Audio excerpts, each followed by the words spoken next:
If you follow our series Grade School, you know just how detailed card grading can be. Another one of those details we're going to talk about today, that's edges. Why are edges important, and what do you need to watch for to help get you higher grades on your submission?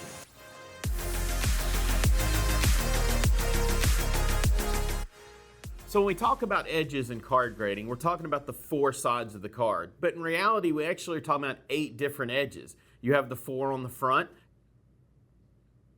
and the 4 on the back.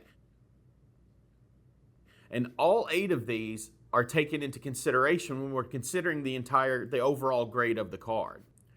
So some of the condition issues that we have to watch for, some of the more common issues that we see on edges include edge dings. We also have edge wrinkles, edge chipping, and then obviously one of the biggest ones that we see is rough cuts, rough edges. A great example is the Wayne Gretzky O-Pee-Chee rookie. Those are all cut to varying degrees of roughness because, as we know, O-Pee-Chee cut the sheets with wires, and so that would leave a rough cut.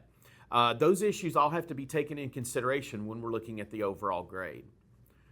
We'll also talk about some of the more common alterations that can be found on edges. The number one that comes to your mind probably right off the bat is trimming. And yes, trimming is one of the biggest issues that we have to deal with in card grading.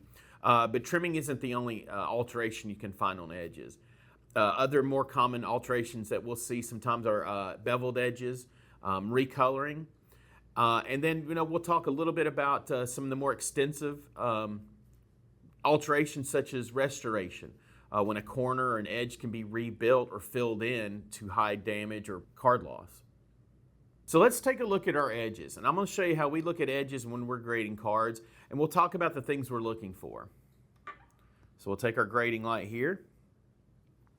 Now the first thing I want to look at when I'm looking at a card, and specifically we're talking about edges, is I want to look for consistency. Now normally under normal circumstances, a card when it's cut, it is cut by all 4 edges. It can be either cut from the front or the back, and these are things we can see when we're looking at the edges. We can tell which side the sheet was cut from. But as I said, these were all cut at the same time, all 4 edges cut at the same time, so there should be consistency within the edges. Now some cards, if we get back into vintage, say 54 Bowman is a good example. The 2 side edges do not match the 2 top edges, so that's more of a set specific that we have to watch for and not the rule across the board. So we're talking about cards such as a brand new 2024 Topps card. These edges should be consistent. So what I'm looking for right off the bat is I'm looking to see if the edges are straight. Is there any waviness, unnatural edge look to it? Sometimes what I'll do is I'll take my fingers like this, and it helps me to look at this edge and see if there's any waviness or anything that looks out of the ordinary. Now, I'm not going to be able to know that these edges are really consistent unless I look at the edge itself with a loupe. So what you want to do is hold the card like this. You're going to look directly down onto the edge. And what I'm looking for here is consistency among the 4 edges, number 1. Number 2, the type of cut or how the cut looks under a loupe. Depending on the printing facility, the era, multitude of factors, that tells me what type of edge I expect. Are the blade striations at an angle? Is it to the left, to the right? These are things we're looking for to help us determine if a card is trimmed. Notice that I haven't once said get out a ruler and measure the card. That's not how you're going to determine trimming. Cards can come short or oversized from the factory. So size alone is not going to tell you if a card's trimmed. You've got to look at the edges. So let's take a look at a card now that does have an alteration.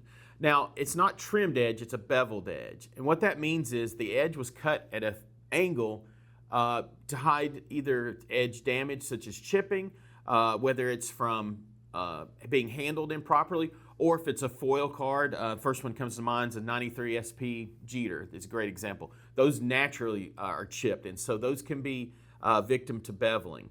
And so what we see here in this top portion of this top edge is this has been beveled, and we can see that it's at a slight angle.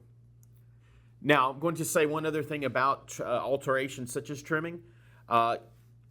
Keep in mind that for a card to just be cut all the way across with a razor blade or whatever implementation is used, it's not as common.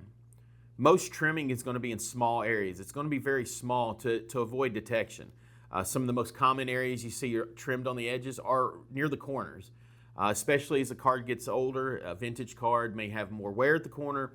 Most of the trimming will be at the edges. So if you look at a card and it's not obviously wavy, it doesn't necessarily mean it's not trimmed. It's not going to possibly be trimmed all the way across. It may only be trimmed right here or right here in small areas. So I do have 2 more cards here to show some damage from improper handling. We'll start with one here. This card has what we call an edge ding on it. And all that means is the edge has been hit, for instance, like this. If it was hit on the edge like that, that would be an edge ding. And those are of varying degrees, obviously. It can be very tiny, or it can be very large and cause creasing to the surface, which could lower the grade even more. And then lastly, we have a card here that has just some chips. Some of the surface is missing from the edge. So when we're handling cards, we normally handle them by the edge.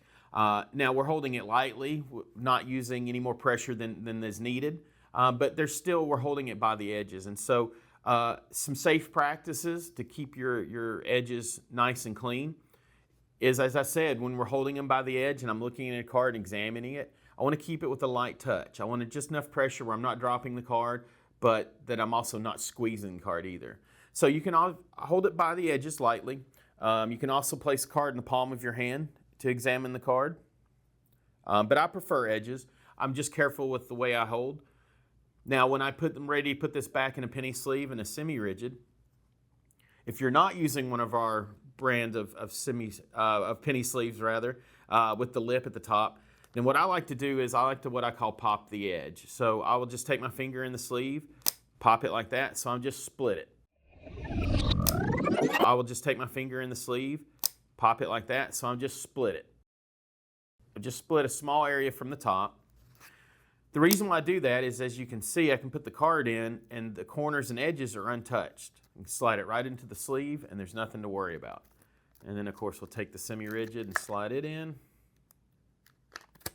And we're good to go.